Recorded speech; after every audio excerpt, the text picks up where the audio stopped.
ಬೆಂಗಳೂರು ಬಿಬಿಎಂಪಿಯಿಂದ ಕೇರಳ ರಾಜ್ಯದ ವಯನಾಡ್ಗೆ ಆಹಾರದ ನೆರವು.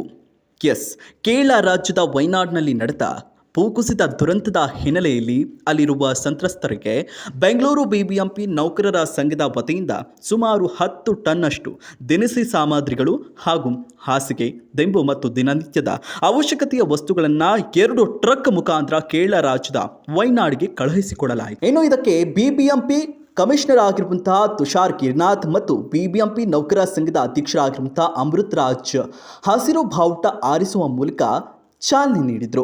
ಬಿಬಿಎಂಪಿ ಕ್ಷೇಮಾಭಿವೃದ್ಧಿ ಸಂಘ ನೌಕರರು ಅಧಿಕಾರಿಗಳ ಕ್ಷೇಮಾಭಿವೃದ್ಧಿ ಸಂಘ ಇದೆ. ಅದು ಯಾವಾಗಲೂ ಇತರ ಸಮಸ್ಯೆ ಬಂದಾಗ ಮತ್ತು ಬೇರೆ ಬೇರೆ ಸಾಮಾಜಿಕ ಕಾರ್ಯಕ್ರಮಕ್ಕೂ ಕೂಡ ತಮ್ಮ ಕೊಡುಗೆಯನ್ನು ನೀಡ್ತಾ ಇರ್ತಾರೆ. ಬಟ್ ಈಗ ಈ ಸಂದರ್ಭ ತಮಗೆ ಗೊತ್ತಿದೆ, ವಯನಾಡಿನಲ್ಲಿ ದುರಂತ ಆಗಿರೋದು. ಅದಕ್ಕೆ ಅವರಲ್ಲಿ ಅಲ್ಲಿ ಇರ್ತಕ್ಕಂಥ ಎಲ್ಲ ಜನರ ಜೊತೆಗೆ ನಮ್ಮ ಸಹಾನುಭೂತಿನೂ ಇದೆ ಮತ್ತು ಅವ್ರ ಜೊತೆಗೆ ನಾವು ದುಃಖ ಏನಿದೆ ಶೇರ್ ಮಾಡಬೇಕಾಗಿರ್ತದೆ. ಅವರು ಈಗ 25 ಲಕ್ಷ ರೂಪಾಯಿಗೆ ಸಾಮಗ್ರಿಗಳು 3 ಟ್ರಕ್ಗಳಲ್ಲಿ ಹೋಗ್ತಾ ಇದೆ. ಅಲ್ಲಿ ಕೂಡ ಯಶಸ್ವಿಯಾಗಿ ನೀಡಿದ್ದಾರೆ. ಅವರು ಸೇವ್ ಮಾಡಿಕೊಂಡು ಹಂಚಿಕೆ ಮಾಡ್ತಾರೆ. ನಮ್ಮ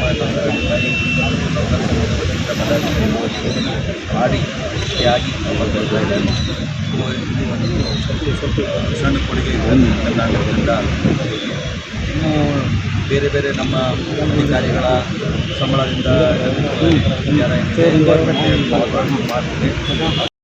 ಕ್ಷೇಮಾಭಿವೃದ್ಧಿ ಸಂಘ ಮತ್ತು ಬೃಹತ್ ಬೆಂಗಳೂರು ಮಹಾನಗರ ನೌಕರ ಸಹಕಾರ ಸಂಘ ವತಿಯಿಂದ ಇವತ್ತು ಏನು ವಯನಾಡಿನಲ್ಲಿ ಹೃದಯ ಕುಸಿತದಿಂದ ಸಂಕಷ್ಟದಲ್ಲಿರುವ ನಿರ್ಗತಿಕರಿಗೆ ನಾವು ಸುಮಾರು ಒಂದು 10 ಟನ್ ಆಗುವಷ್ಟು ಸಾಮಗ್ರಿಗಳನ್ನ ಕೊಡ್ತಾ ಇದ್ದೀವಿ. ಅದರಲ್ಲಿ ಪ್ರಮುಖವಾಗಿ ಹಾಸಿಗೆಗಳು, ದಿಂಬು, ಸೀರೆ, ಸ್ವೆಟರ್ಸು ಮತ್ತು ರೇಷನು, ದಿನಸಿ ಪದಾರ್ಥಗಳೆಲ್ಲ ತೊಗೊಂಡೋಗಿ ಇವತ್ತು ಸಂಜೆ ಒಳಗೆ ವಯನಾಡಿನ ಜಿಲ್ಲಾಧಿಕಾರಿಗೆ ತಲುಪಿಸುವಂಥ ಕೆಲಸ ನಮ್ಮ ಸಂಘದ ವತಿಯಿಂದ ಮಾಡ್ತಾ ಇದ್ದೀವಿ. ಧನ್ಯವಾದಗಳು.